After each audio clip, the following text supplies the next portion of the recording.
Eu estava com as malas nas mãos, diante da porta do asilo, quando de repente senti um forte empurrão nas costas e ouvi a voz com raiva do meu filho.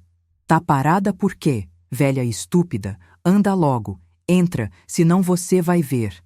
Eu quase caí, e ao me virar, falei. Guarde bem este dia, meu filho, o dia em que você e sua irmã tiraram de mim a casa, o dinheiro e me abandonaram neste lugar. Ele sorriu, mas 1 ano depois, o destino fez o seu papel.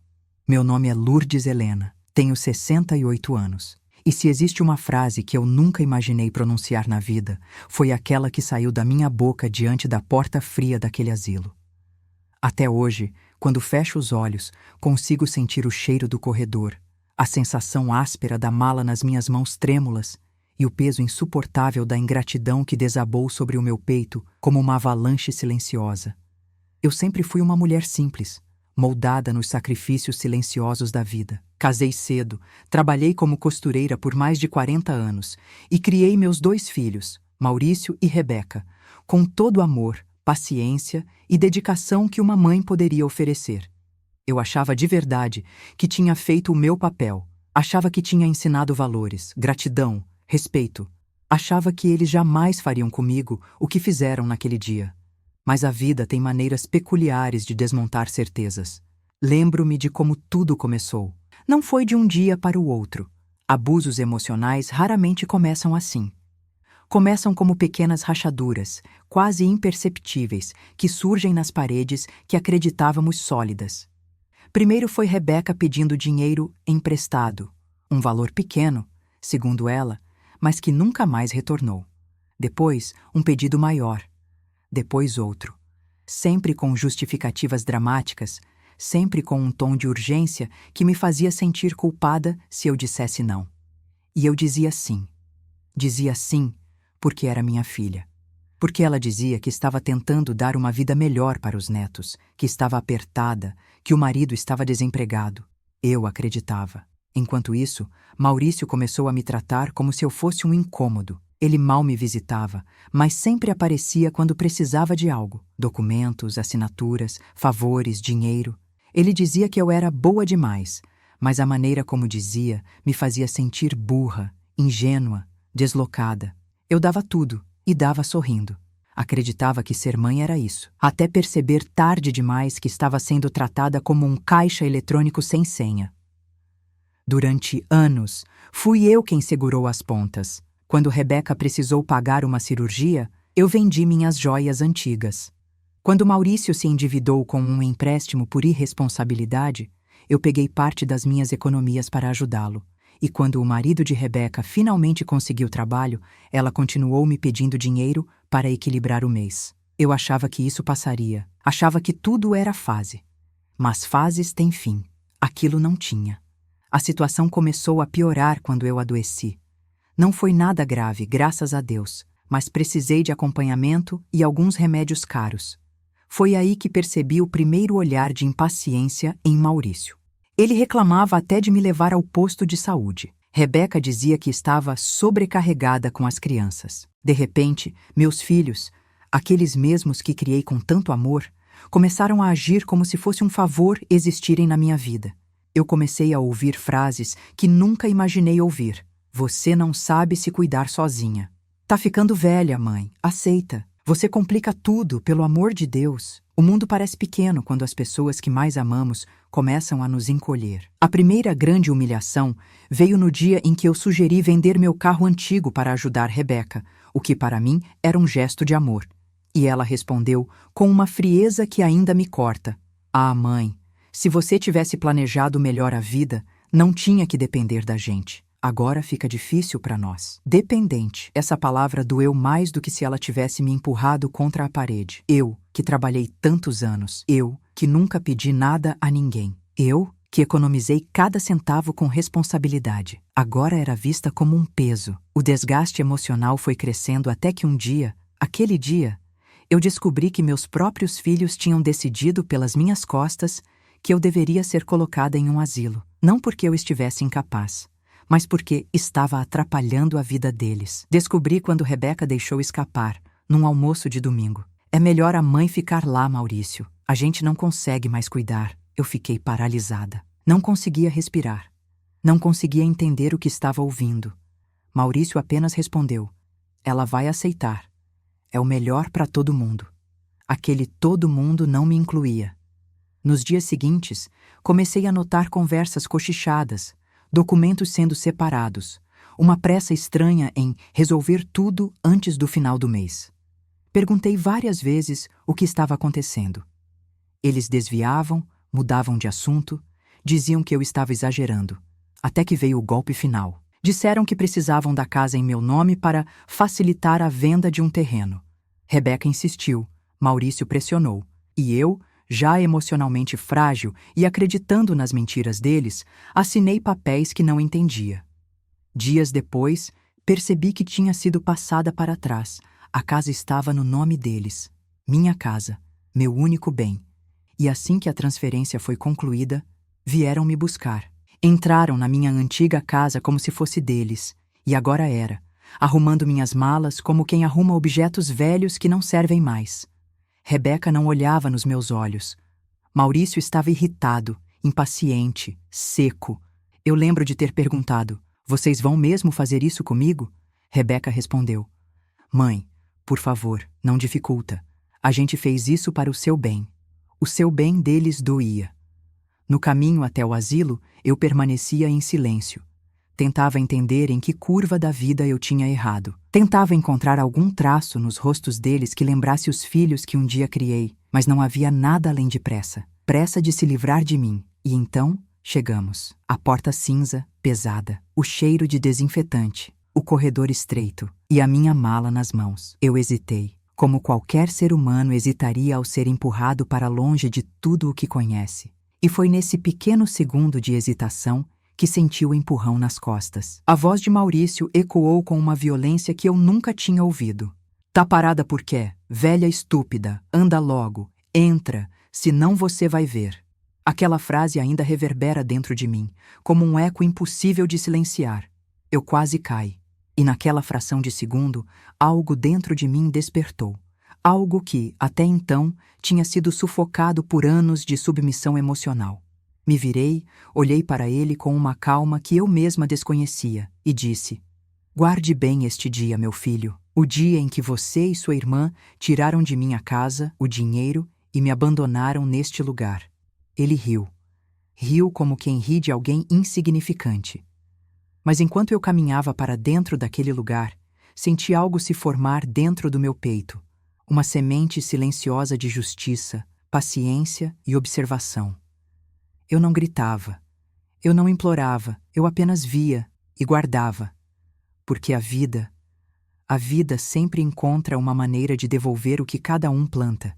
E meus filhos, naquele dia, plantaram algo que ainda floresceria, não contra mim, mas neles próprios. Eles só não sabiam que, 1 ano depois, o destino faria o seu papel. Quando dei meus primeiros passos para dentro daquele asilo, senti como se estivesse atravessando um portal invisível, deixando para trás não só a casa onde vivi por mais de 40 anos, mas também a mulher que acreditava que amor de mãe era suficiente para impedir a ingratidão dos próprios filhos. Naquele momento, eu era apenas uma senhora de 68 anos com 2 malas e um coração ferido, mas era também alguém que, pela primeira vez, começava a despertar para uma verdade que nunca quis ver.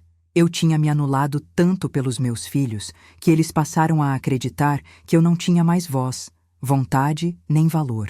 O corredor principal do asilo era iluminado por lâmpadas amareladas, e o som das rodas das minhas malas ecoava como uma marcha lenta de despedida. A recepcionista, uma mulher gentil chamada Maristela, tentou sorrir ao me ver aproximar, mas seus olhos carregavam aquele tipo de compaixão que só quem testemunha coisas assim todos os dias possui. Seja bem-vinda, Dona Lourdes. Vai dar tudo certo, viu? Ela disse, com uma voz que tentava parecer confiante. Eu apenas assenti. Não queria chorar na frente dela. Não queria parecer fraca logo no primeiro minuto. Atrás de mim, ouvia os passos impacientes de Maurício e Rebeca cochichando. Rápido, assina logo. Mãe, vai se acostumar. Vamos embora que eu tenho compromisso ainda hoje. Eu não virei. Não dei mais nenhuma palavra. Aquele silêncio foi minha primeira decisão consciente em muitos anos. Fui guiada até o quarto. Era simples, pequeno, mas limpo. Uma cama de solteiro encostada na parede, uma mesa lateral, um armário e uma janela que dava para o jardim interno. Quando entrei, senti um aperto forte no peito, não só pelo que estava perdendo, mas pelo que finalmente estava enxergando.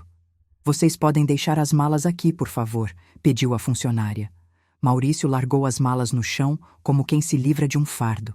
Rebeca me deu um beijo rápido na testa, um beijo frio, distante, quase protocolar. "Qualquer coisa, liga, mãe. Quando der, a gente vem visitar." Eu queria responder: "Não precisa fingir." Mas fiquei calada. E então, sem cerimônia, eles se foram. A porta se fechou, e o silêncio fez companhia para o espaço vazio ao meu redor. Sentei-me na cama. Passei a mão no tecido branco da colcha. Respirei fundo. Lágrimas vieram, mas não como desespero, como libertação. Era a dor de quem finalmente enxergava todas as feridas que tentou esconder por anos. Eu me sentia traída, mas, de certa forma, finalmente desperta. Os primeiros dias foram estranhos. Eu observava tudo em silêncio. As rotinas, os outros idosos, as conversas, os funcionários atentos, alguns mais gentis, outros mais apressados. Percebi que muitas histórias ali eram parecidas com a minha. Havia mães abandonadas por filhos que juravam amor eterno, pais esquecidos por netos que só apareciam em datas comemorativas. O asilo era um mosaico de vidas partidas, mas também um lugar onde, lentamente, se aprendia a costurar novas existências. Eu era costureira. Estava acostumada a reunir tecidos rasgados. Talvez a vida estivesse me ensinando a fazer isso de outra forma. Com o passar das semanas, criei amizade com algumas senhoras. Dona Cecília, que adorava bordar, Dona Teresa, que tinha 82 anos e uma lucidez de dar inveja. E seu Arlindo, um homem quieto, mas com um senso de humor inesperado. Eles me ajudaram a perceber que aquele lugar, apesar de não ser minha casa, poderia ser um refúgio temporário. Um lugar para reorganizar meus pensamentos e, quem sabe, reconstruir minha dignidade. Mas mesmo ali, minha mente insistia em voltar ao mesmo ponto. Como meus filhos puderam fazer isso? Onde foi que eu errei? Por que não enxerguei antes? As respostas vinham devagar, como quem caminha descalço em chão pedregoso. Eu sabia, no fundo, que tinha permitido abusos por amor, que tinha confundido generosidade com submissão, e que meus filhos aprenderam, pela minha própria tolerância, que podiam me usar sem consequência. Aos poucos, comecei a reorganizar meus dias. Acordava cedo, tomava café com as outras moradoras, participava das atividades, lia alguns livros deixados na biblioteca pequena do asilo. Eu tentava retomar o controle da minha vida, mesmo que num espaço mínimo de liberdade. Era o máximo que eu tinha naquele momento. As visitas de Maurício e Rebeca? Quase inexistentes. Quando vinham, raramente, era para perguntar sobre documentos, pensão, detalhes burocráticos. Nunca para saber como eu estava realmente. Eu observava, e cada vez mais via o quanto eles estavam apressados, nervosos, tensos, como se algo tivesse mudado, como se a vida, de alguma forma silenciosa, estivesse começando a cobrar a conta das escolhas deles. Mas eu não perguntava, eu apenas assistia. Meu silêncio tinha virado minha armadura. O asilo tinha uma rotina tranquila, mas era nos detalhes que o destino começava a se movimentar. A psicóloga do lugar, uma moça jovem chamada Valéria, um dia me chamou para conversar. Ela disse: "Dona Lourdes, percebo que a senhora guarda muita coisa. A senhora não precisa falar tudo de uma vez, mas seria bom dividir um pouco desse peso." Eu sorri e respondi: "Minha filha, às vezes o silêncio é o único lugar onde a gente consegue pensar sem ser interrompida." Ela não insistiu. Talvez tenha entendido que algumas feridas precisam de tempo para expor suas bordas. Os meses foram passando e o destino, silencioso como sempre, começou a montar seu tabuleiro. Eu percebi que Rebeca estava estranhamente aflita quando vinha. Sua expressão denunciava algo que ela tentava esconder: preocupação. Maurício, por outro lado, aparecia sempre com pressa, o celular colado na orelha, falando sobre contas, dívidas, pressões. Eles achavam que eu não percebia, mas eu via tudo. Até que um dia, enquanto eu ajudava Dona Teresa a organizar suas fotos antigas, ouvi Maristela chamar meu nome na porta. Dona Lourdes, o advogado da senhora chegou. Meu coração gelou. Advogado? Eu não tinha advogado. Pelo menos não que eu soubesse. Levantando com calma, caminhei pelo corredor até a sala reservada. E ali, sentado, estava um senhor de terno cinza, olhar calmo e uma pasta nas mãos. Ele se levantou e sorriu. Boa tarde, Dona Lourdes. Meu nome é Álvaro. Fui procurado por uma pessoa muito especial, que pediu que eu ajudasse a senhora. Eu sentei, confusa. Mas eu não conheço ninguém que poderia ter feito isso. Ele abriu a pasta. Essa pessoa pediu para não ser identificada agora, mas garantiu que a senhora merece saber exatamente o que aconteceu com seus bens e quais direitos ainda possui. Naquele instante, senti que algo dentro de mim se desenroscava, como se pela primeira vez em 1 ano a vida estivesse me oferecendo uma chance de compreender meu próprio destino. O advogado continuou. Se a senhora permitir, gostaria de explicar alguns documentos que foram assinados e como podemos reverter parte do prejuízo. Eu respirei fundo, olhei para a janela. O jardim estava iluminado pelo sol da tarde. Eu não sabia se estava preparada para tudo aquilo, mas sabia que minha vida não poderia continuar sendo guiada pela omissão dos outros. Então, com a voz calma que venho aprendendo a cultivar, respondi: Pode continuar, doutor. Agora eu quero saber de tudo. E assim começou o virar de página que meus filhos jamais imaginariam que aconteceria. Porque o destino, como eu disse, ele sempre faz o seu papel, mas ele só começa quando a gente decide abrir a porta. Quando o advogado Álvaro abriu aquela pasta diante de mim, senti como se o tempo tivesse parado dentro daquela sala estreita do asilo. As paredes claras, o cheiro leve de café e o som distante dos passos no corredor pareceram desaparecer. O mundo ficou pequeno. Pequeno o bastante para que eu enxergasse de frente aquilo que passei tanto tempo evitando, a verdade. Dona Lourdes, começou ele, ajeitando os óculos. A senhora assinou documentos que transferiram sua casa e parte do seu patrimônio para seus filhos. Mas, analisando o conteúdo, há indícios claros de que a senhora não foi informada do que realmente estava assinando. Eu fechei os olhos por um momento. Era como ouvir de novo cada insistência, cada voz apressada me dizendo: confia, mãe, enquanto enfiavam papéis na minha frente. Quando abri os olhos, ele continuou: a senhora lembra das circunstâncias em que assinou esses documentos? Lembro. Lembro do incômodo de Maurício, do nervosismo de Rebeca. Lembro de me sentir pressionada, mas pensar: são meus filhos, jamais fariam algo contra mim. Uma ingenuidade tão profunda que até hoje me queimava por dentro. Eles disseram que era só para facilitar um processo, respondi, com uma calma que aprendi a cultivar, mesmo quando o coração parecia esfarelar por dentro. Disseram que era coisa simples e que resolveriam rápido. O advogado soltou um suspiro pesado. Não era simples, Dona Lourdes. Era a transferência total do seu único bem. E pela data que consta aqui, 2 dias depois eles já estavam negociando valores com uma imobiliária. Minha boca ficou seca. Negociando. Minha casa. A casa onde vi meus filhos darem os primeiros passos. A casa onde enterrei meu marido. Onde passei noites costurando para que nada faltasse a eles. A casa onde me fartei de fé, acreditando que amor era suficiente. Eles venderam? Perguntei, sentindo o chão balançar devagar. Sim, e rapidamente. Mas o valor recebido não aparece em conta deles. Pelo menos não diretamente.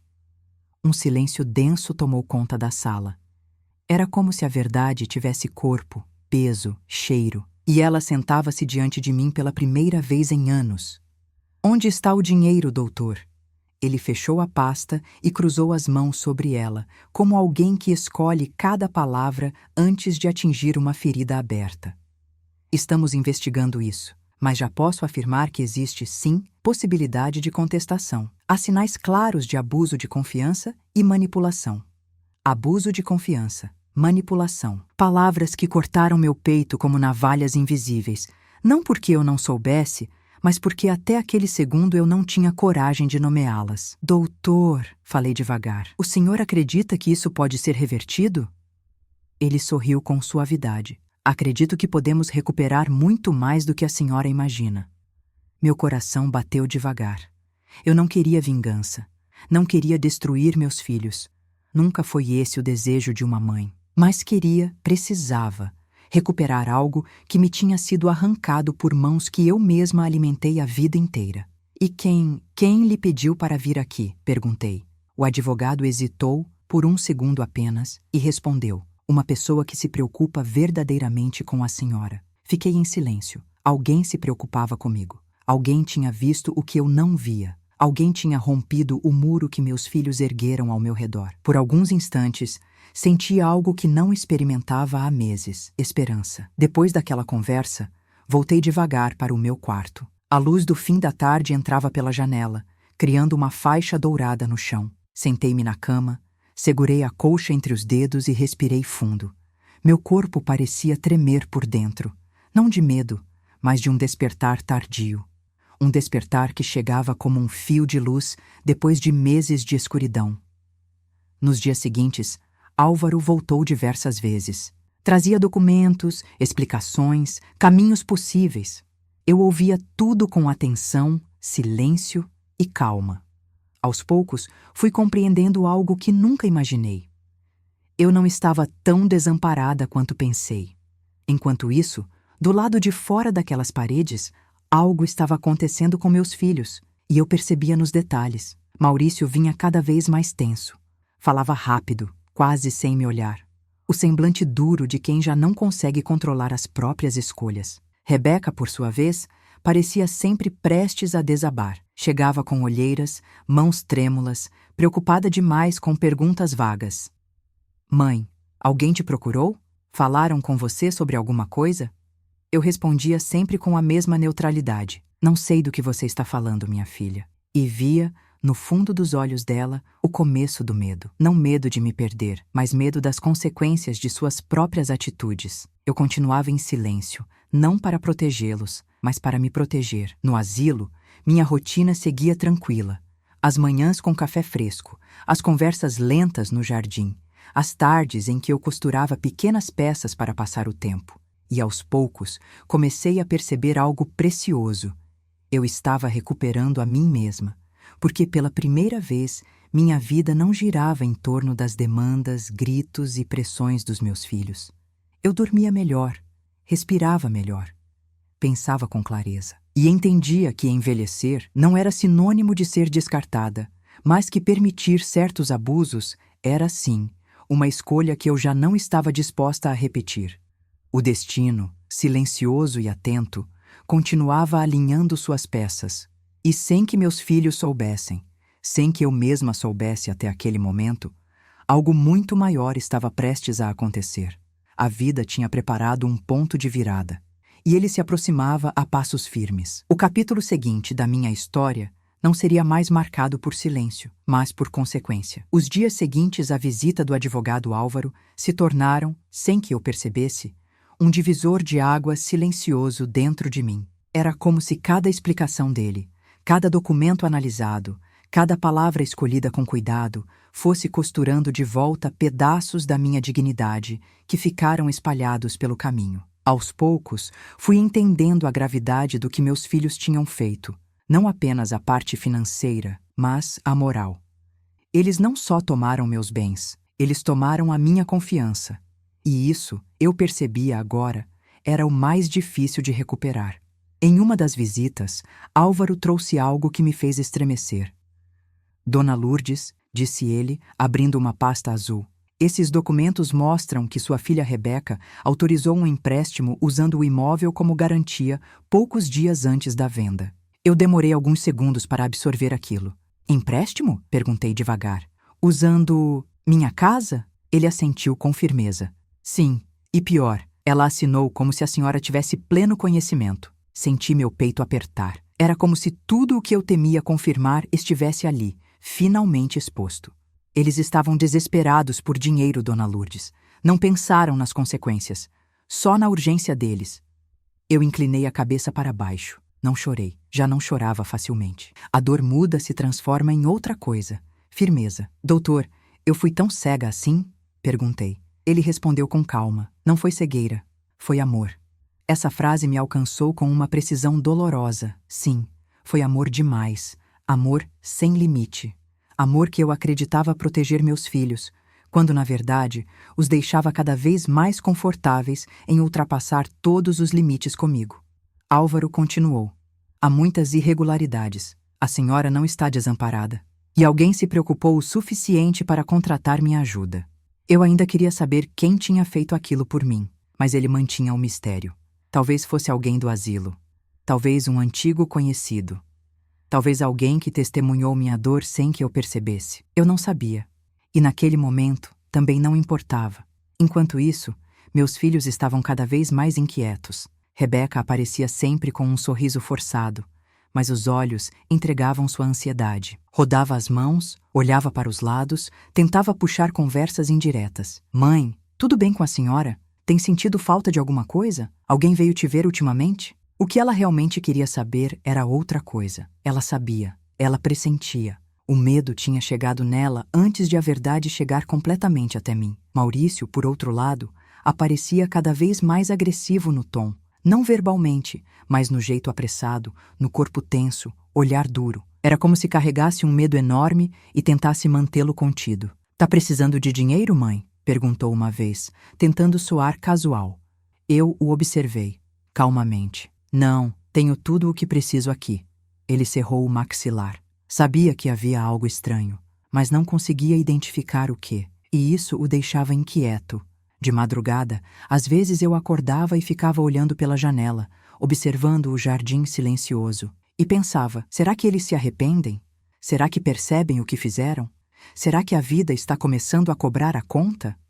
Não com desejo de vingança, mas com a consciência de que ninguém foge para sempre das escolhas que faz. Na semana seguinte, algo importante aconteceu.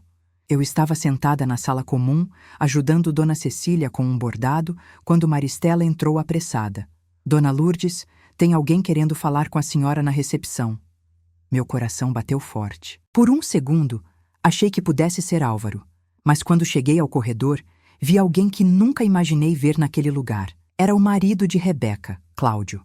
Ele parecia exausto. Fiquei surpresa. Ele raramente falava comigo. Sempre me tratou com formalidade excessiva, quase como se eu fosse uma obrigação. Agora estava diferente.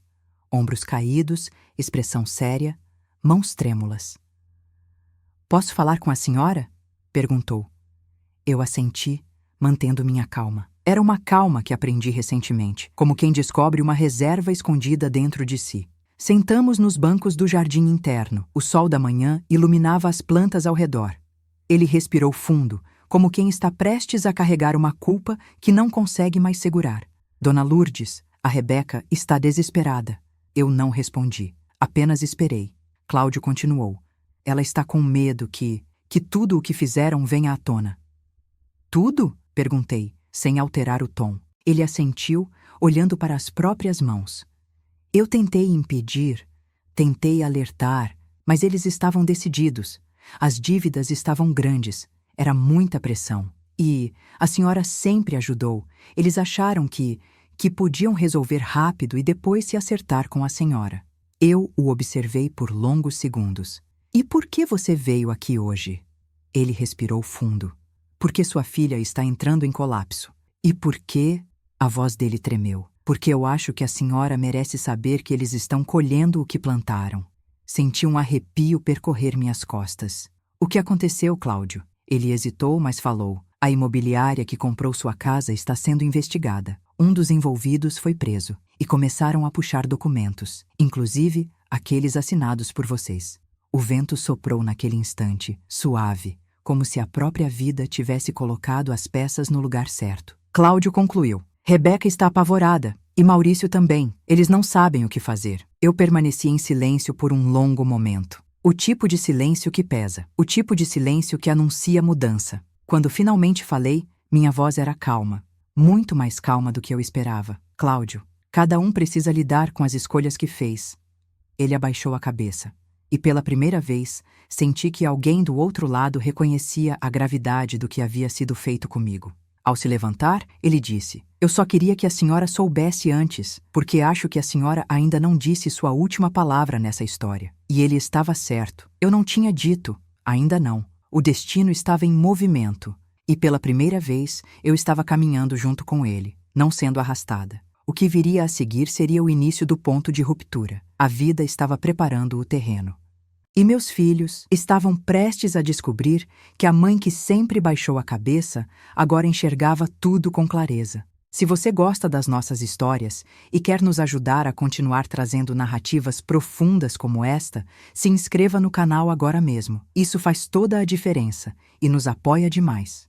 Obrigada de coração. O jardim do asilo parecia mais silencioso naquele fim de tarde, como se até as plantas soubessem que a minha vida estava prestes a mudar de direção. Depois da conversa com Cláudio, eu passei longos minutos sentada no banco, olhando para o céu que começava a ganhar tons de laranja. Eu não sentia ódio, eu não sentia sede de revanche. O que eu sentia era algo novo, sólido, maduro, consciência. Consciência das escolhas que fiz, consciência do que permiti, consciência de que estava em minhas mãos decidir o que fazer com tudo aquilo daqui para frente. Quando voltei para o meu quarto, encontrei um envelope debaixo da porta. Era de Álvaro. Com uma letra firme, havia escrito: Amanhã, às 10 horas, notícias importantes. Dobrei o papel com cuidado e o coloquei dentro da gaveta. Dormi pouco naquela noite, não por ansiedade, mas por estar, pela primeira vez em muito tempo, totalmente desperta. Eu entendia, enfim, que o sofrimento que vivi não tinha sido apenas causado pelos meus filhos, mas também pela minha dificuldade de colocar limites quando eles eram necessários. Tudo o que eu tinha deixado passar voltava agora como um eco distante, mas claro. E o eco dizia: Você chegou ao seu ponto de ruptura, Lourdes. Às 10 horas em ponto, Álvaro estava na sala reservada para atendimentos. Eu entrei devagar, mas com os ombros mais erguidos do que de costume. Ele levantou-se e apertou minha mão com respeito.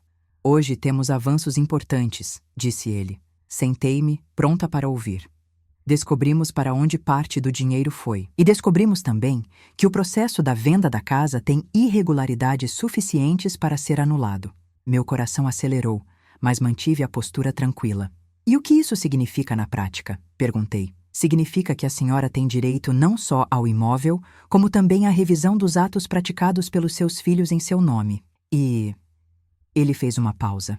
Há outras coisas que talvez a senhora prefira ouvir com calma. Eu acenei, indicando para ele continuar. Os problemas financeiros deles são maiores do que imaginávamos. A venda da casa não resolveu.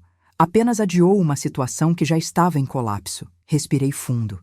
Uma parte de mim lamentou por eles. A mãe que eu fui por tantos anos ainda morava dentro de mim. Mas outra parte, a mulher que aprendeu a sobreviver ao próprio abandono, essa parte se manteve firme. Eles vão ser chamados para prestar esclarecimentos? Perguntei. Sim, a senhora também. Mas não se preocupe, tudo será conduzido com respeito. Eu sorri. Eu não estava preocupada, nem um pouco. Não quero prejudicá-los, doutor, disse com sinceridade. Mas também não aceito mais que me prejudiquem. Ele assentiu, com um respeito profundo no olhar. E é exatamente isso que estamos fazendo aqui, dona Lourdes, restaurando o equilíbrio. O começo do desgaste do meu filho. 2 dias depois, Maurício apareceu no asilo. Não bateu na porta do meu quarto. Entrou apressado, como se ainda tivesse autoridade sobre tudo. Mãe, a gente precisa conversar. Eu fechei o livro que estava lendo e o observei. Pela primeira vez, o vi realmente cansado. As olheiras profundas, o nervosismo nas mãos, o olhar inquieto. Pois não, Maurício. Senta. Ele não sentou. Começou a andar de um lado para o outro. Recebi uma intimação. Tem alguma coisa errada. Alguém está querendo jogar a senhora contra a gente. A mãe sabe que a gente sempre fez tudo para ajudar. A palavra ajudar escapou da boca dele como uma ironia da vida. Eu me mantive calma, olhei para ele como quem olha para um adulto perdido, não mais para um filho. Maurício, tudo o que está acontecendo é consequência de escolhas, não minhas, de vocês. Ele parou. Olhou para mim chocado, como se esperasse minha submissão automática. Mãe, a senhora está falando assim por quê? Quem encheu sua cabeça? Meu filho. Respondi com uma paz que até eu estranhei. Pela primeira vez, minha cabeça está vazia de ilusões. Ele tentou argumentar, tentou elevar a voz, tentou me pressionar, como sempre fez, mas eu não me movi. Eu era uma árvore que finalmente fincou raízes profundas. Quando ele percebeu que não me dobraria, saiu sem se despedir. Vi seus passos apressados pelo corredor. Vi o medo nas costas dele. E por mais duro que fosse admitir, a vida tinha começado a devolver. Não porque eu desejei, mas porque era justo. Na tarde do mesmo dia, Rebeca chegou. Não batia na porta. Apenas entrou e, assim que me viu, desabou no choro. Um choro alto, descontrolado, quase infantil. Mãe, me perdoa, eu não queria que fosse assim. Tudo saiu do controle. Eu a observei com silêncio. Um silêncio que pesou mais do que qualquer palavra. Ela se ajoelhou ao lado da minha cama, como se buscasse um passado que ela mesma destruiu. Mãe, por favor, me ajuda. Eu não sei o que fazer. Eu respirei fundo. Coloquei a mão no meu próprio colo, não nela. Rebeca, há 1 ano eu pedi ajuda. Pedi para vocês olharem para mim. Pedi para me respeitarem. Vocês não ouviram. Ela chorava, mas seu choro não apagava seus atos. Mãe, eu juro que pensei que era pro seu bem. Eu finalmente a encarei com firmeza. Minha filha, amor sem respeito vira abuso.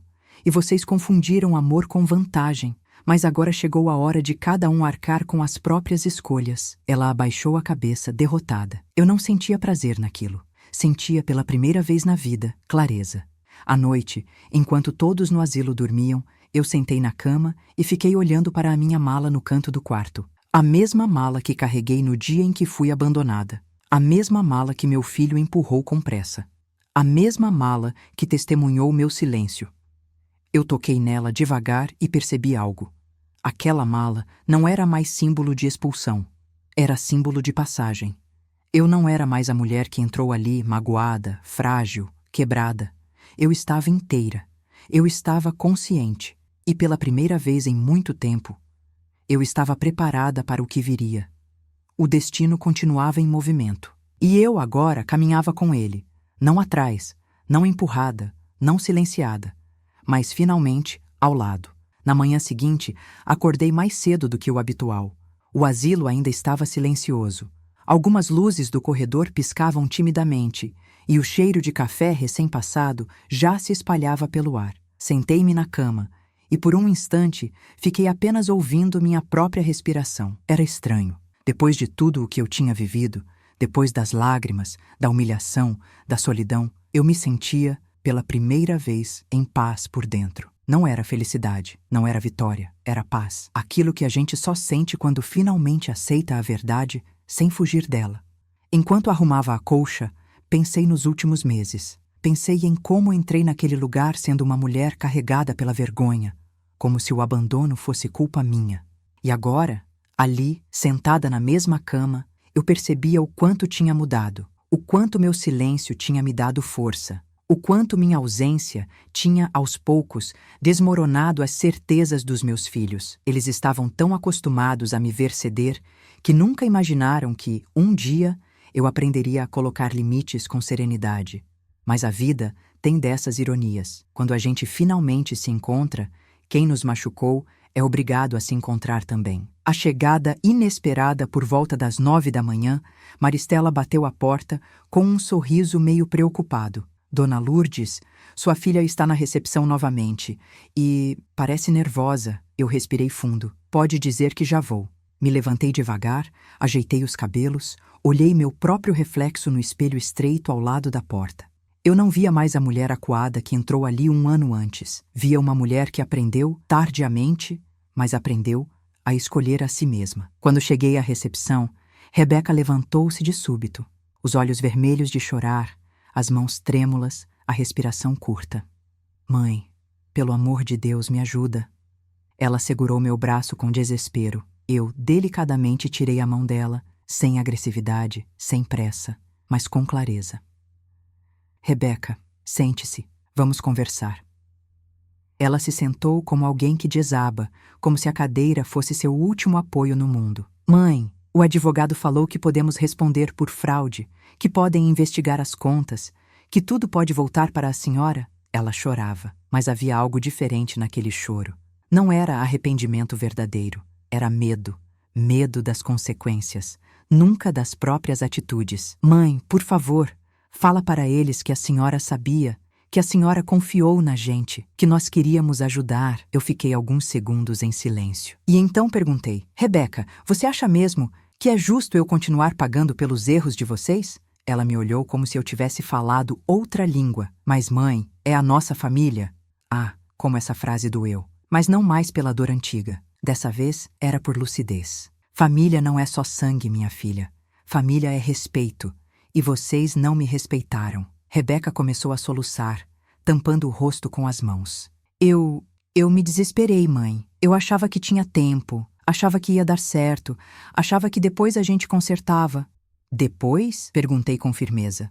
Depois que você me colocou num asilo? Depois que tiraram minha casa? Depois que me chamaram de peso?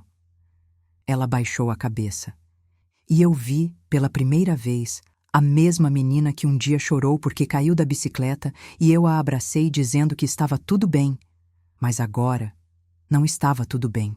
Rebeca, vocês vão ter que responder pelas escolhas que fizeram. Isso não é castigo, não é vingança, é responsabilidade. Ela levantou os olhos confusa. Mas, e a senhora? O que vai fazer? Eu respirei fundo, sentindo o ar leve dentro dos pulmões. Vou fazer o que deveria ter feito há muitos anos, cuidar de mim. No mesmo dia, quase à noite, Maurício apareceu. Entrou sem bater, como sempre achou que podia fazer. Mas sua postura estava abatida. Era um homem cansado, consumido pelo próprio orgulho. Então é isso? Ele disse, cruzando os braços com arrogância disfarçada. A senhora quer botar a polícia pra cima da gente? Eu o olhei com tranquilidade. Maurício, quem colocou a polícia no caminho de vocês foram vocês mesmos. Ele bufou, irritado. Queremos conversar com aquele advogado. Quem é ele? Quem contratou? Quem está manipulando a senhora? Ah, como ele subestimava minha inteligência. Durante anos, ele acreditou que podia me conduzir como quisesse. E agora se assustava ao perceber que eu machucava menos calada do que eles imaginavam. Olhei nos olhos dele e disse sem vacilar: Eu não sou mais manipulável, Maurício. Ele arregalou os olhos. A senhora mudou. Eu sorri de leve. Não, meu filho, eu apenas acordei.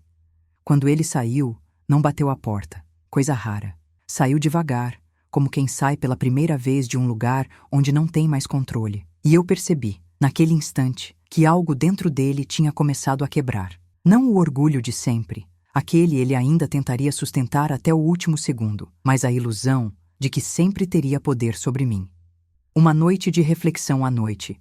Enquanto as luzes do corredor se apagavam uma a uma, eu me sentei novamente no banco do jardim interno. O vento soprava leve e algumas folhas secas dançavam pelo chão. Peguei um pedaço de tecido que estava no meu bolso e comecei a dobrar calmamente. Era um hábito meu. Sempre precisei das mãos ocupadas para organizar os pensamentos. Naquele silêncio, ouvi dentro de mim uma frase que nunca tinha conseguido dizer com firmeza. Eu mereço paz. E merecia mesmo. Merecia mais do que qualquer justificativa que meus filhos tentassem apresentar. Mais do que qualquer culpa que eu carreguei durante anos. O destino não tinha acabado de fazer o seu papel.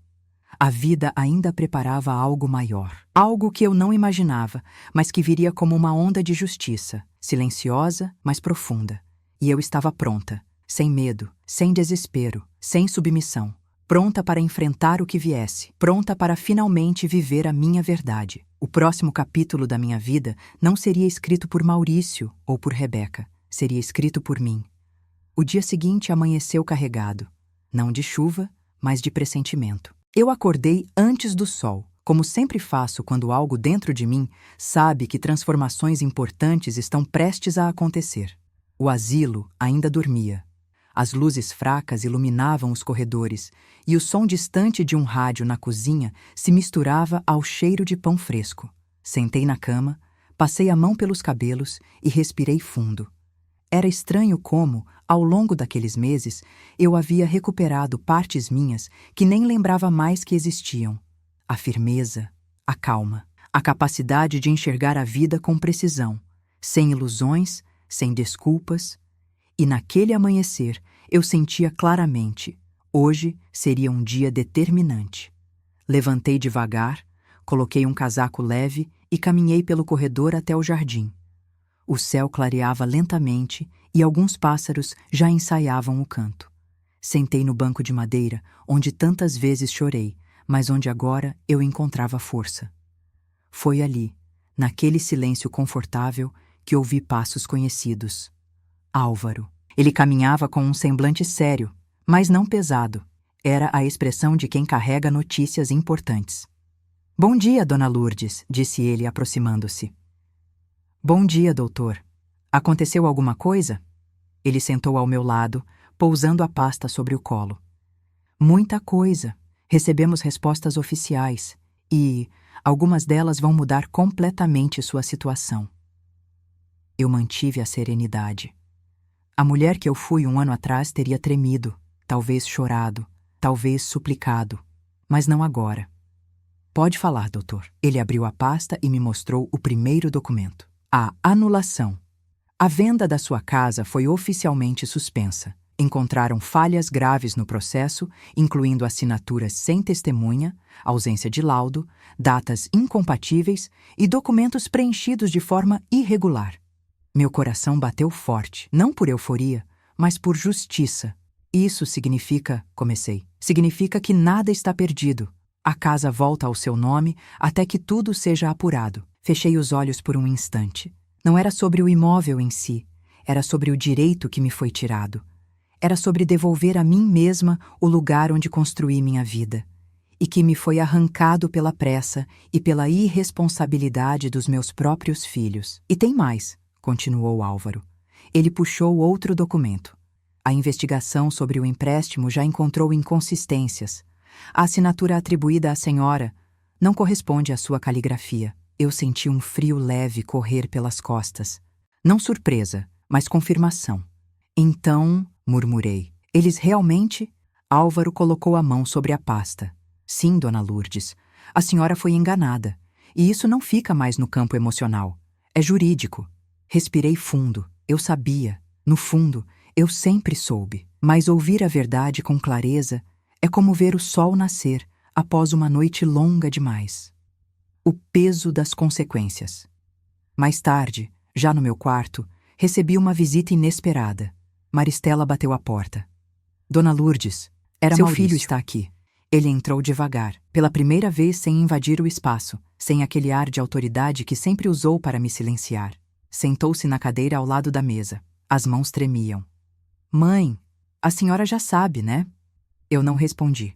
Apenas esperei. Ele precisava dizer. Suspenderam tudo. Disseram que tem irregularidade, que vão averiguar as contas, que pode sobrar pra gente. Eu permaneci serena. Maurício, eu sinto pelo que você está passando, mas você precisa entender. Isso é consequência. Ele levantou a cabeça, os olhos cheios de uma mistura de raiva, medo e cansaço. Mãe, a gente nunca quis te prejudicar. Essa frase, quantas vezes eu mesma repeti para mim? Quantas vezes usei essa justificativa para fingir que tudo estava bem? Maurício, falei com firmeza, vocês não precisaram querer. Bastou fazer. Ele balançou a cabeça perdido. Eu não sei como consertar isso. E naquele instante, o que eu vi na frente não foi o homem rude, agressivo, mandão. Foi o meu filho, um homem que nunca aprendeu a assumir responsabilidades sem culpar alguém. Um homem infantilizado pelo excesso de permissões que eu dei. E então eu disse uma frase que vinha crescendo dentro de mim há meses. Você só precisa começar assumindo a verdade. O resto não é mais comigo. Ele ficou mudo, porque pela primeira vez eu não oferecia colo. Não oferecia solução. Não oferecia desculpa. Eu oferecia limite. A irmã destruturada. Depois que Maurício saiu, não demorou para Rebeca aparecer. Os olhos inchados, as mãos inquietas, o rosto marcado pelo peso de segredos. Mãe, eu ouvi que a casa voltou para o seu nome. É verdade? Eu confirmei com a cabeça. Mas, e agora? O que vai ser da gente? Eu respirei fundo. Rebeca, eu passei a vida inteira perguntando isso para mim. O que vai ser deles? Agora, vocês é que precisam fazer essa pergunta. Ela desabou no choro, mas não tentei consolar. Filha, eu te amo, mas amar não significa aceitar ser destruída. Ela levantou os olhos, assustada com minha firmeza. Eu não vou carregar vocês no colo mais. Não com esse peso, não desse jeito. Rebeca baixou a cabeça derrotada. E naquele momento, eu percebi que ela finalmente entendeu. A mãe que ela abandonou na porta do asilo não existia mais. Um ponto de virada silencioso. À noite, o advogado Álvaro me chamou na sala reservada novamente. Dona Lourdes, precisamos conversar sobre o próximo passo. Próximo passo? Perguntei. Ele sorriu levemente. Sim, a senhora não está apenas recuperando seus direitos. A senhora está recuperando sua vida. E para isso, temos uma proposta. Uma que talvez a senhora nem imagine. Meu coração acelerou um pouco. O que poderia ser? Álvaro abriu a pasta mais uma vez, e antes que ele dissesse qualquer coisa, eu senti dentro de mim. A maior virada ainda estava por vir. O destino não tinha apenas preparado justiça. O destino tinha preparado liberdade. Quando Álvaro pousou o envelope pardo sobre a mesa da sala reservada, senti que ali havia algo maior do que simples documentos jurídicos. O semblante dele não era de tensão, era de expectativa. De quem sabe que vai entregar uma chave. E cada chave abre uma porta. Às vezes, a porta que a gente esperou a vida inteira para atravessar. Dona Lourdes, começou ele com a voz firme mas gentil. Antes de explicar o conteúdo, preciso que a senhora saiba de uma coisa essencial. Tudo o que está nesta pasta existe porque alguém acredita profundamente na sua dignidade. Eu o observei atentamente. Ainda havia aquele mistério, a identidade da pessoa que o contratara, mas naquele instante percebi que não era a revelação que importava. O que importava era o que aquilo representava. Estou pronta, doutor, respondi, sentando-me com calma. Ele abriu o envelope. Dentro havia relatórios, cópias autenticadas, declarações, propostas, e entre elas, um documento que chamou minha atenção pela borda azul escura. Antes de falar disso, disse ele, levantando a folha com cuidado, quero explicar o que já consegui garantir até agora. Respirei fundo, pronta para escutar. A restauração do que é seu primeiro, disse ele. A casa já está assegurada judicialmente. Nem seus filhos, nem terceiros têm autorização para movimentar qualquer processo envolvendo o imóvel. Eu não sorri, mas senti um calor suave no peito. Era justiça. Era o mundo se equilibrando novamente. Segundo, continuou, o empréstimo feito em seu nome provavelmente será anulado. Há indícios fortes de fraude documental. Isso retira a senhora de qualquer responsabilidade legal. Agradeci em silêncio. Terceiro, e aqui sua voz ficou mais intensa. A senhora tem direito de solicitar uma compensação pelos danos sofridos. Balancei a cabeça lentamente. Não quero dinheiro deles, doutor. Não quero briga, só quero paz. Ele sorriu. Um sorriso pequeno de compreensão profunda. Eu sei, e é por isso que esta proposta aqui... Ele levantou o documento de borda azul. Faz tanto sentido. A proposta. Ele empurrou o papel na minha direção. Olhei para as letras, para o nome da instituição, para o conteúdo. Li devagar, palavra por palavra. E quando terminei, levantei a cabeça devagar, não por susto, mas por impacto. Doutor, isso é real? Perguntei com a voz mais baixa do que eu planejei. É real, e foi oferecido especialmente para a senhora. Voltei a olhar o documento.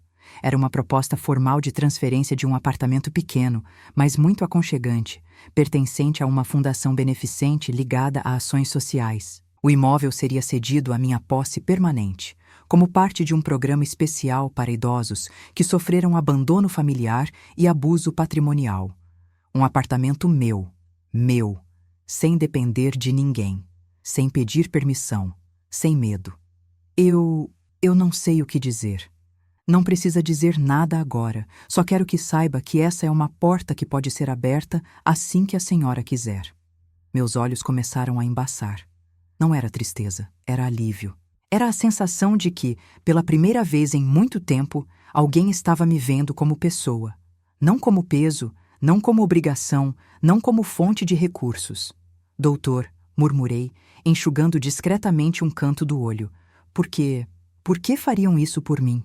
Ele fechou a pasta e respondeu, porque a senhora nunca foi descartável, e porque ainda há pessoas no mundo que sabem reconhecer a injustiça quando a veem. Eu respirei fundo. Sentia dentro de mim algo crescer, algo que não vinha de fora, mas de dentro, a certeza de que eu merecia recomeçar. A reação dos meus filhos. As notícias correm rápido, mesmo quando ninguém quer que corram. No final da tarde, enquanto eu tomava um chá no refeitório, vi Maurício passando pela porta. Ele caminhava apressado, com o celular na mão, suando, furioso. Mãe, é verdade essa história de apartamento? É verdade que a senhora está movendo o processo? É verdade que vai deixar a gente na mão? Ele falava alto demais. E eu, pela primeira vez, não tive vergonha dele. Tive pena. Maurício, comecei. Eu não estou deixando ninguém na mão. Só estou segurando a minha. Ele ficou sem palavras. A arrogância dele sempre foi grande, mas não maior que a incapacidade de lidar com limites. A senhora vai mesmo aceitar isso? Perguntou quase num sussurro nervoso. Eu ergui os olhos e respondi. Vou aceitar o que me devolve paz, o que me devolve dignidade. O que vocês tiraram de mim? Ele piscou várias vezes, atordoado com a verdade nua. Mas mãe e nós... Vocês vão aprender a viver sem me usar como apoio, porque agora acabou. Ele saiu cambaleando, como quem recebeu uma notícia impossível de engolir. O desabamento de Rebeca. No início da noite, Rebeca também veio. Estava diferente. Um silêncio pesado, resignado. Sentou-se à minha frente e respirou fundo. Mãe, eu queria te pedir perdão, mas eu sei que isso não muda o que eu fiz. Olhei para ela com calma.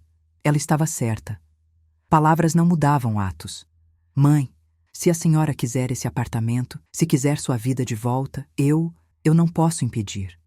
Eu toquei minha própria mão, sem estender a dela. Rebeca, vocês não têm mais poder sobre minhas decisões. Eu não estou pedindo permissão. Ela engoliu seco. Eu sei, eu só queria que a senhora soubesse que eu finalmente entendi. Não respondi, porque de verdade, eu não precisava que ela entendesse. Eu precisava que eu mesma entendesse, e agora eu entendia. A noite da transformação. Voltei ao meu quarto mais leve do que entrei. Fechei a porta, sentei na cama, peguei a mala, aquela mesma mala que carreguei com dor, e a coloquei sobre a cadeira. Passei a mão no tecido e senti algo diferente. Pela primeira vez, aquela mala não representava abandono, representava movimento. Representava decisão, representava liberdade. Olhei pela janela. O céu estava limpo, e um pensamento pousou sobre mim com a suavidade de uma borboleta. A vida está me devolvendo a mim mesma, e eu estou pronta. A grande virada estava só começando. Na manhã seguinte, acordei antes mesmo do sol nascer. O quarto estava silencioso, mas dentro de mim algo vibrava. Um pressentimento bom, firme, que não senti nem quando era mais jovem. Sentei-me na cama, toquei meus joelhos ainda frios pela madrugada e fiquei observando o contorno suave da mala no canto do quarto. Aquela mala, o símbolo do meu abandono, o símbolo da minha dor, e agora, de forma quase poética, o símbolo da minha reconstrução. Levantei devagar, caminhei até a janela e abri as cortinas. O primeiro raio de sol entrou tímido, iluminando o piso claro, e eu senti uma serenidade tão grande que fechei os olhos por um instante. Era como se o universo dissesse, você está pronta. E eu estava, não apenas para sair daquele lugar, mas para sair do ciclo emocional que me aprisionou por tantos anos. A reunião decisiva. Pouco antes do café da manhã, a psicóloga do asilo, Valéria, veio até mim. Dona Lourdes, o advogado chegou. Disse que hoje é um dia importante. Eu sorri, sem ansiedade. Eu sei, eu sinto. Quando entrei na sala, Álvaro já me esperava. Ele levantou-se, apertou minha mão com respeito e disse: hoje vamos formalizar algumas decisões, mas antes disso, preciso fazer uma pergunta simples e talvez a mais importante. Sentei-me tranquila. Qual pergunta, doutor? Ele inclinou o corpo para a frente, cruzou as mãos e perguntou: a senhora quer realmente assumir esse recomeço? Respirei fundo. Quero. E pela primeira vez, não por necessidade, mas por escolha. Ele sorriu, satisfeito, e abriu a pasta. A senhora terá direito ao apartamento assim que assinarmos os últimos ajustes. Além disso, a casa está protegida judicialmente. Nada será mexido até que as investigações terminem. Assenti. E os meus filhos? Perguntei com uma curiosidade calma, sem dor. Eles foram convocados para prestar esclarecimentos, mas isso não significa condenação, significa responsabilidade. Cada um responderá pelo próprio ato. Eu permaneci olhando para a mesa. Doutor, eu não quero prejudicá-los. Eu sei, mas também não quer e não deve continuar sendo prejudicada. Ele tinha razão. A justiça não era castigo, era equilíbrio. A primeira conversa comigo mesma. Depois da reunião, fui caminhar pelo jardim. Os pássaros pareciam cantar mais alto naquela manhã. Havia algo no ar que lembrava liberdade, mesmo que eu ainda estivesse dentro de um asilo.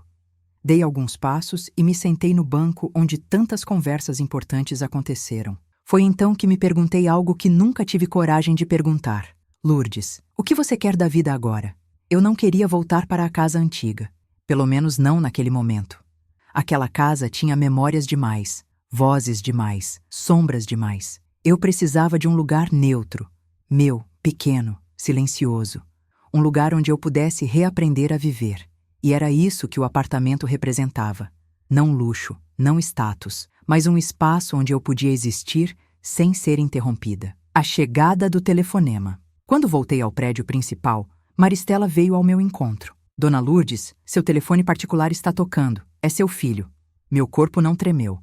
Apenas caminhei até a sala, atendi e esperei. Mãe, disse Maurício com a voz pesada, quase rouca. Eu não sei mais o que fazer.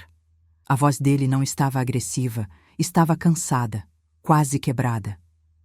Filho, agora vocês vão precisar aprender a se virar, como tantos adultos fazem, como eu tive que fazer. Ele respirou fundo, como se tentasse engolir uma bola de ar. A senhora vai mesmo aceitar aquele apartamento? Vai sair do asilo? Sim. O silêncio do outro lado não era apenas surpresa, era desespero.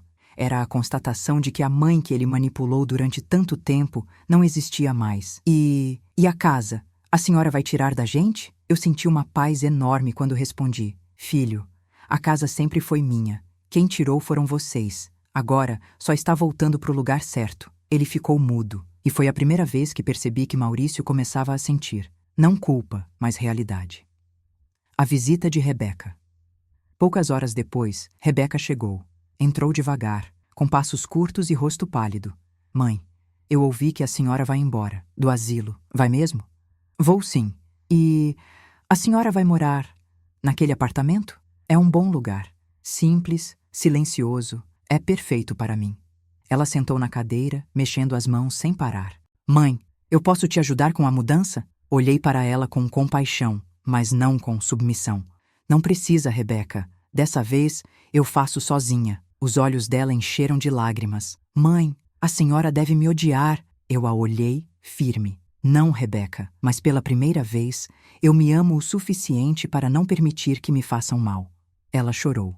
Mas não era um choro que esperava consolo. Era um choro de quem entendeu que perdeu o acesso ao que sempre tomou como garantido. A mãe que renasce naquela noite, arrumei minhas coisas com calma.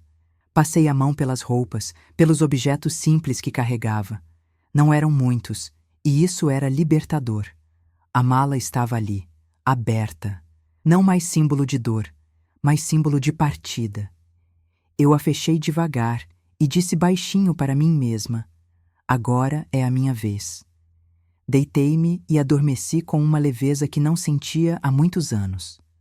O próximo dia seria o início de tudo. A entrega das chaves. A assinatura final. A primeira porta aberta para a minha nova vida.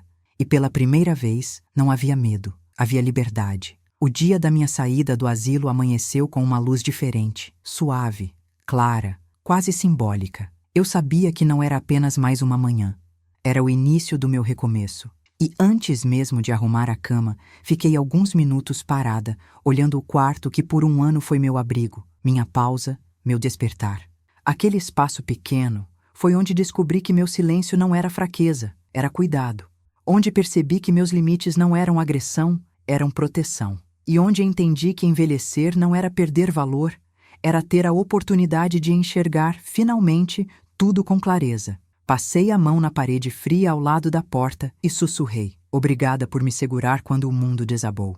A mala estava pronta, fechada, leve, muito mais leve do que no dia em que entrei ali.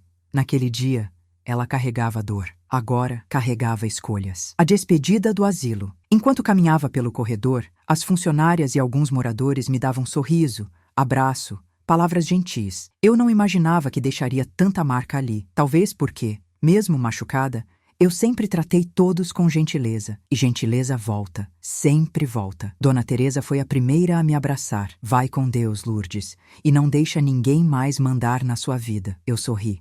Acabou essa fase, minha amiga. Seu Arlindo, sempre silencioso, fez um aceno simples, mas cheio de significado. A senhora merece coisa melhor do que isso aqui. Todos nós merecemos respeito, Arlindo. As palavras pareciam ecoar no corredor inteiro. A psicóloga Valéria apareceu logo depois, segurando um envelope pequeno. Dona Lourdes, escrevi isso para a senhora. É uma carta. Não precisa ler agora. Peguei o envelope com cuidado. Obrigada, minha filha. Você me ajudou mais do que imagina. Ela sorriu com os olhos brilhando. Não foi ajuda.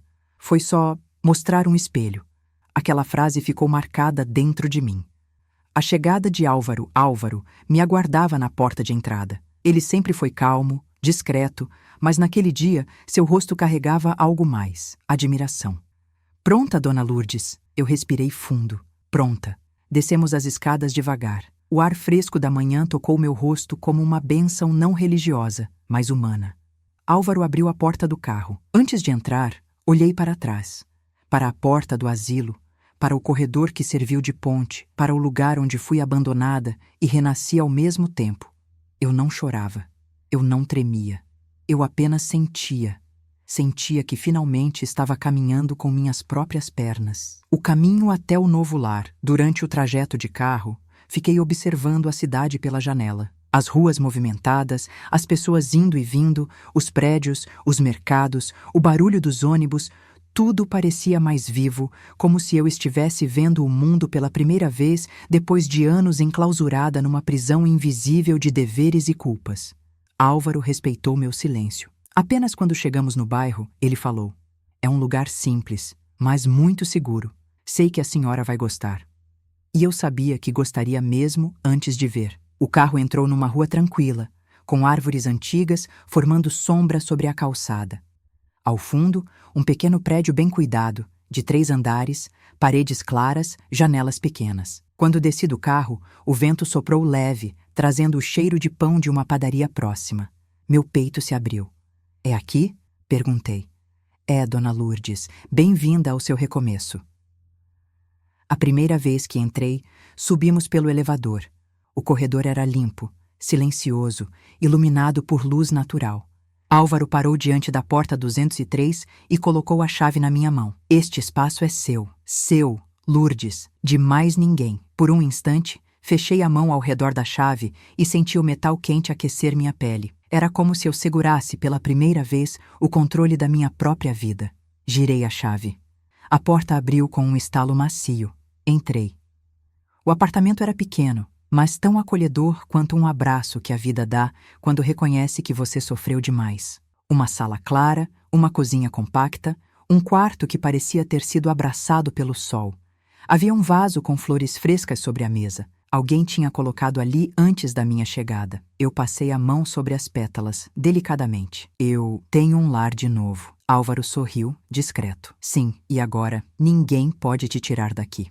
Quando meus filhos descobrem a mudança no final da tarde, meu telefone tocou. Primeiro Rebeca, depois Maurício. Não atendi nenhum dos dois. Não por desprezo, mas por limite. Limite que eu nunca coloquei, mas que agora se erguia como muralha. Eles mandaram mensagens. Mãe, onde você está? Mãe, me responde. Mãe, a senhora saiu do asilo? Por quê? Mãe, fala comigo. Eu respirei fundo. Eles tinham o hábito de achar que eu deveria estar sempre disponível, sempre pronta, sempre à disposição.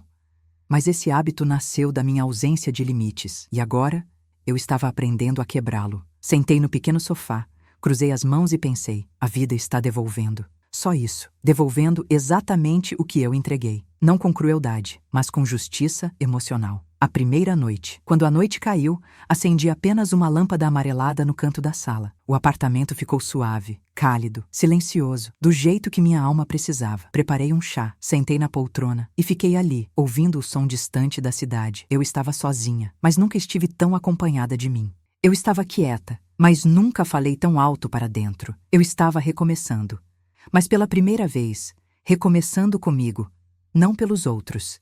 E naquela noite, antes de dormir, disse para mim mesma: agora, a liberdade começa de verdade. Acordei no meu novo apartamento com uma leveza que não sentia havia décadas. A claridade atravessava a cortina fina do quarto, iluminando o piso de madeira clara. Por alguns segundos, fiquei imóvel, absorvendo a sensação quase inacreditável. Eu estava em paz. Eu estava no meu espaço. Eu estava, enfim, livre. Levantei-me devagar, caminhei até a cozinha e preparei meu café. O aroma se espalhou pelo ambiente pequeno, acolhedor, e eu sorri. Um sorriso silencioso, mas profundo. A vida, que tantas vezes me feriu, agora parecia acariciar minha alma com mãos gentis. Enquanto tomava o café, ouvi o celular vibrar sobre a mesa. Não precisei olhar para saber. Eram meus filhos. Desde a minha mudança, eles me enviavam mensagens diariamente. Algumas preocupadas, outras exigindo explicações, outras tentando resgatar uma autoridade que nunca deveriam ter tido. Mas eu não tinha pressa em responder.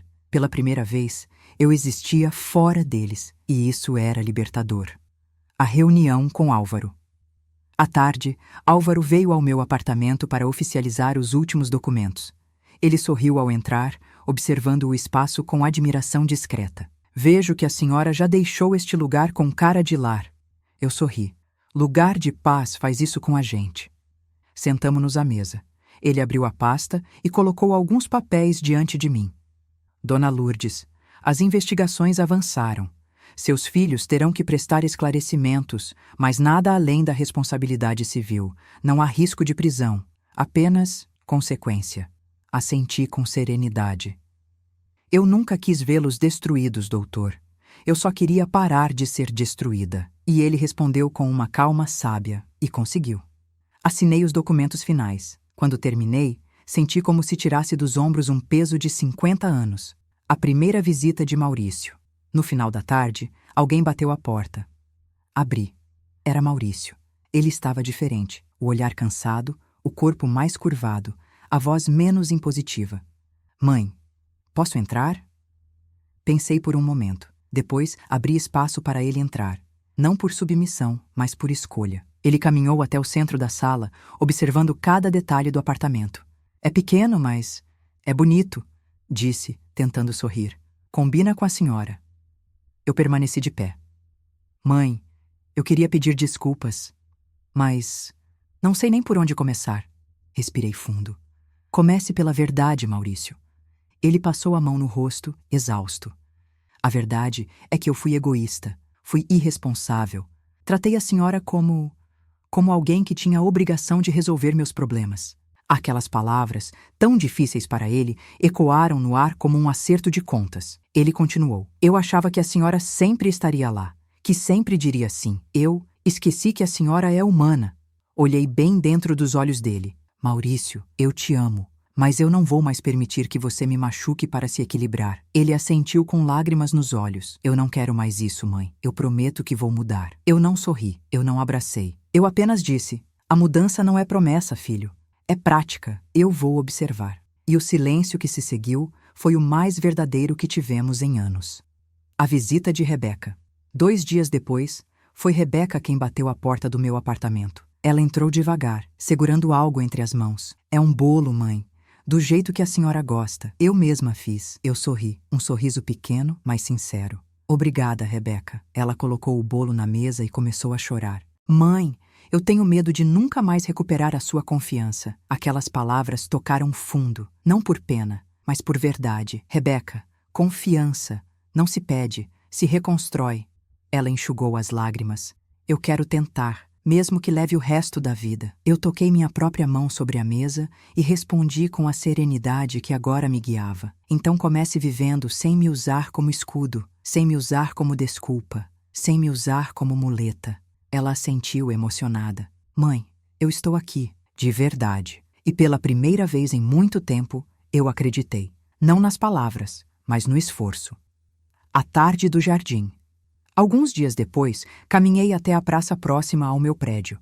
O banco de madeira, a sombra da árvore antiga, o cheiro suave de pétalas caídas, tudo parecia acolher minha nova existência. Sentei-me ali com uma clareza que só quem passou por tempestades emocionais entende. E pensei, ninguém me salvou, ninguém me carregou, ninguém pagou meu preço por mim. Eu mesma escolhi minha liberdade. E essa escolha transformou tudo. A ligação que fecha o ciclo. No início da noite, meu telefone tocou. Era Maurício. Oi, mãe. Eu só queria dizer que estou procurando ajuda, de verdade, uma terapia. Conversa com um amigo meu que indicou. Eu sei que preciso mudar. E queria te contar isso. Fechei os olhos. Era isso. Não perfeição. Não arrependimento bonito, mas responsabilidade. Respondi. Fico feliz, meu filho. É um bom começo. E ele disse algo que eu nunca imaginei ouvir. Mãe, eu quero te dar orgulho, agora do jeito certo. Desliguei com o coração leve. Rebeca também mandou mensagem naquela noite. Mãe, posso te visitar no domingo? Quero passar um tempo com você. Sem pedir nada, só estar com a senhora. Eu respondi. Pode, mas venha com o coração limpo. E ela respondeu. Vou sim. A Lourdes renascida. Naquela noite, sentei na minha poltrona, com uma xícara de chá nas mãos, e sorri para o silêncio confortável do meu apartamento. Eu não era mais a mulher que foi empurrada na porta do asilo. Eu não era mais a mãe que aceitava tudo. Eu não era mais a senhora que carregava culpas que não eram dela. Eu era uma mulher renascida. Uma mulher que aprendeu, tarde, mas aprendeu, que amor sem limite vira destruição e que paz não tem preço. E ali, olhando pela janela, o céu escuro pontilhado de estrelas, eu disse para mim mesma, eu escolho a minha liberdade. O domingo chegou com um céu limpo e uma brisa suave que entrava pela janela do meu apartamento. O cheiro das flores da praça vizinha misturava-se ao aroma do bolo simples que preparei para mim mesma. Era curioso. Com tão pouco, eu finalmente tinha muito. Sentei-me à mesa por alguns instantes, apenas contemplando o ambiente ao meu redor. Meu apartamento, meu lar, meu espaço. Um lugar pequeno, sim, mas grande o suficiente para acomodar algo que me faltou por décadas. A sensação de pertencimento sem ser usada. Por volta das 3 da tarde, alguém bateu à porta. Levantei-me com calma e fui atender. Era Rebeca. Vestida de forma simples, sem maquiagem, sem pressa, sem o olhar ansioso de outros tempos. Ela segurava uma sacola pequena com algo embrulhado em pano. Mãe, posso entrar? Pode, filha. Ela entrou devagar, observando o apartamento com um olhar que misturava surpresa e alívio. Ficou tão você, ela disse. Aquela frase tão singela me tocou profundamente. Sentamo-nos no sofá. Ela colocou a sacola sobre a mesa e a abriu. Dentro havia um porta-retratos antigo, mas restaurado. O mesmo que ficava na minha antiga casa. O mesmo que ela havia esquecido quando me tiraram de lá. Agora restaurado, limpo, com a moldura brilhando novamente. Mãe, eu quis arrumar isso. É a nossa foto. A senhora, eu e o Maurício. Aquele dia simples, lembra? A gente tinha saído para comprar pastel. Sorri. Lembrei sim, um dia comum, mas cheio de carinho. Um carinho que depois se perdeu entre as falhas emocionais da vida. Obrigada, Rebeca. Ela respirou fundo, com lágrimas descendo. Mãe, eu sei que o perdão não é obrigação. Eu sei que o que eu fiz foi grave, mas eu queria tentar construir outra coisa com a senhora, determinada, sem depender, só estando presente.